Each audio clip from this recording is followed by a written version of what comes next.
Chicago, 1929, the roaring 20s. Jazz filled the air. Speakeasies thrived in the shadows. But beneath the glitz and glamour, a darkness lurked.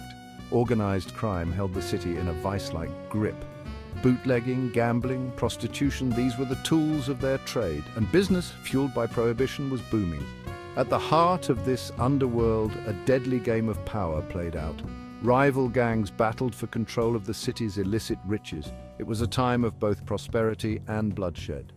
In this concrete jungle, alliances were fragile, betrayal was a constant threat, and at the top of this criminal food chain stood two men, Al Capone and George Bugs Moran. They were legends in their own time. Both were ruthless, ambitious, and hungry for power. Their rivalry would stain the streets of Chicago red. Al Capone, also known as Scarface, was a cunning strategist. He was known for his sharp mind and even sharper temper. His Italian gang, the Chicago Outfit, was a force to be reckoned with. They controlled a vast network of illegal activities. Their grip on the city seemed absolute, but Capone had a rival, a man who dared to challenge his authority. George Bugs Moran, the leader of the North Side gang, was a formidable adversary. He was known for his ruthlessness and unpredictable nature. Moran's gang, largely made up of Irish Americans, was a thorn in Capone's side. They controlled a significant portion of the city's north side.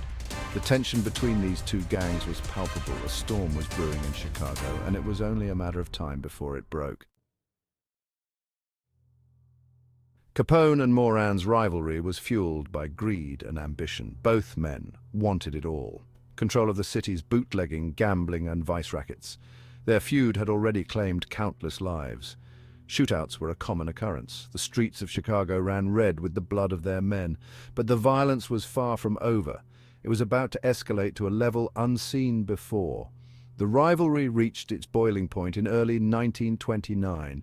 Moran's gang hijacked a shipment of Capone's liquor. This was a direct attack on Capone's empire, and Capone vowed revenge. He wanted to eliminate Moran and his gang once and for all. He ordered his men to plan a hit that would send a message to the entire underworld. Section 4, The Bloody Valentine, a massacre unveiled. February 14th, 1929, Valentine's Day, a day for love and romance. But in Chicago, a different kind of love story was about to unfold. A story of betrayal, revenge, and cold-blooded murder. On that fateful morning, Moran's men were lured to a garage on Chicago's north side. They believed they were meeting to receive a shipment of stolen whiskey. It was a trap. As Moran's men gathered inside the garage, a Cadillac sedan pulled up outside. 4 men emerged, dressed as police officers. They stormed the garage, their Tommy guns blazing.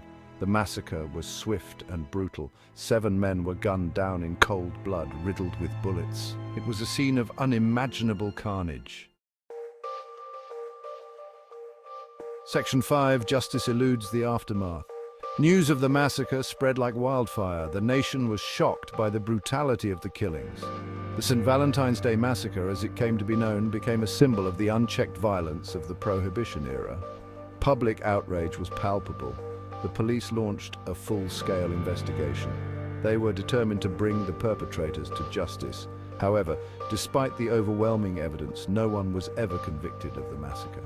Capone had an alibi. He was in Florida at the time of the killings, and his men, masters of silence and intimidation, never talked. The investigation eventually stalled. Justice, it seemed, was beyond reach.